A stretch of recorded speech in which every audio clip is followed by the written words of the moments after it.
The government shutdown put a huge spotlight on the so-called Affordable Care Act, which most people simply refer to as Obamacare. But while the Democrats may have been hoping to save the government health care program by shutting down the government, they might have inadvertently dug a grave for it. And here now to explain why is Mark Tapscott. He's a senior congressional analyst at the Washington Stand. Mark, welcome back to Washington Watch. Congressman, it's good to be here. How are you? I am doing great. Good to see you, and I've been looking forward to getting your take on this very, very interesting perspective that you're coming up with. Now, you've been around Capitol Hill for a long time. A few years. Let's start off a few years. So let's start off with a little bit of history on Obamacare. What did it set out to do, and how has it succeeded or not succeeded? I think probably among the most memorable words spoken by any of our most recent presidents were when President Obama promised us all that if we got Obamacare passed through Congress and into law, that, as he said, if you like your health care plan, you can keep your health care plan, period. And if you like your doctor, you can do that, unquote. And he also promised that we would all save about $2,500 a year on health insurance. The exact opposite and even worse has been the result. And especially in the last 3 years since the COVID pandemic, the wraps have been taken off, and the truth about Obamacare has become very clear. As Congressman Josh Burkeen, who I just talked to about this, he's from Oklahoma, one of my fellow Oklahomans. He said people now realize it's the Unaffordable Health Care Act. That's the bottom line.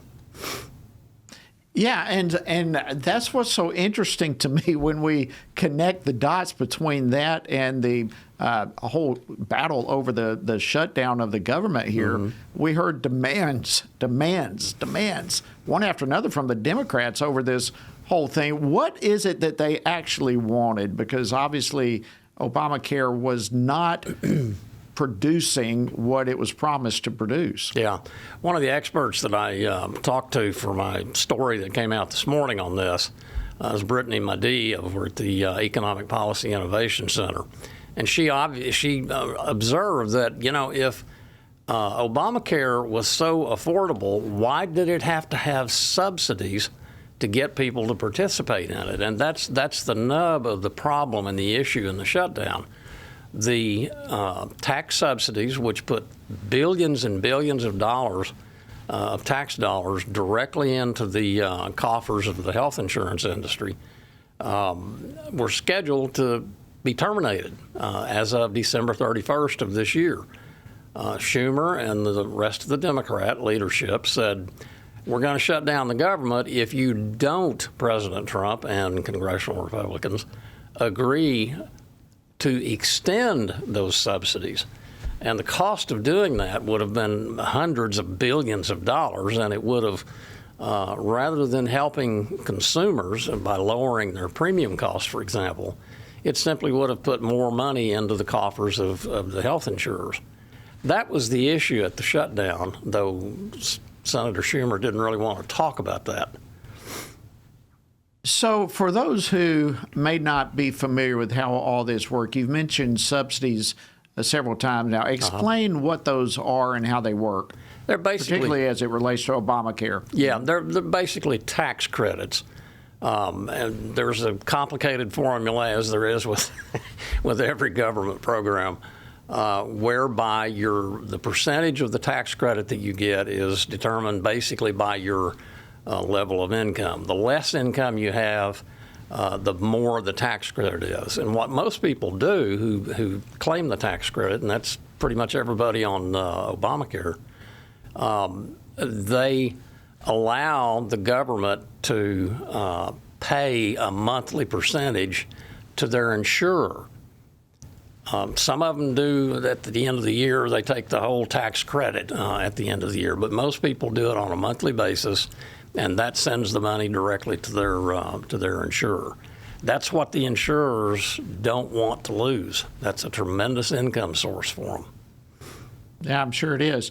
Okay, so you were saying as the Democrats were fighting for these subsidies to keep breath in Obamacare, the Affordable Care Act, that they could be actually digging a grave. Explain that. What do you mean by that? How could that happen? Well, the fundamental fact became very clear very early, as I reported several weeks ago, when the shutdown was still pretty young.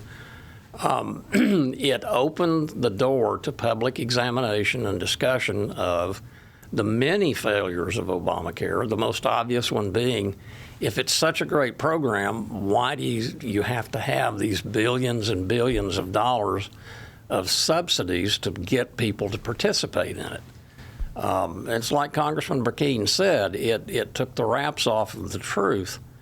Without these subsidies, the premiums would really go up, and the Democrats are right about that. Without the subsidies, the premiums will go up. But that illustrates the fact that Obamacare has always been based on a false promise. Government cannot deliver better health care for less cost than it really does cost. Yeah, and that's really why it belongs in the free market to work through all of this. And that's what. But go ahead. That's exactly what President Trump and a number of Republicans in Congress are talking about. Is let's put the power back in the hands of the consumers, so their choice is what determines how the insurance companies provide services. Okay, so we've only got a couple of minutes left, so let's go down that path. Is there talk? Are you hearing, particularly among the Republicans right now, since they're in the majority, is there talk of coming up with solutions? This appears to be a golden opportunity for Republicans. So how should they proceed? Well, what they're going to have to do is there's going to be a vote. Supposedly, there's going to be a vote on whether or not to continue the Obamacare tax subsidies here in the very near future. Republicans had better have a viable alternative, one that people can quickly understand and quickly see. That would be a better way to do this than to continue with Obamacare. Senator Bill Cassidy, for example, who is the chairman of the Senate Help Committee, which deals with Obamacare issues, health care issues, he's talking about having pre-funded health savings accounts. And people that I know who have dealt with health savings accounts in the past have found them to be a very, very good way to work with your health care expenses. I think that probably will be, in some sense, the nugget of the Republican proposal, and I think it has great prospects for passing.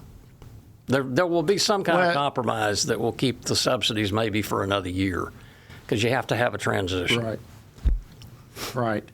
I wonder if any of those subsidies could potentially go toward people starting a health care fund of their own. That's pretty much what President Trump said. Yeah, instead of giving it to the health insurance people, why don't we give it to the consumers, and then they can use those funds to decide how they're going to have their health care. Wow.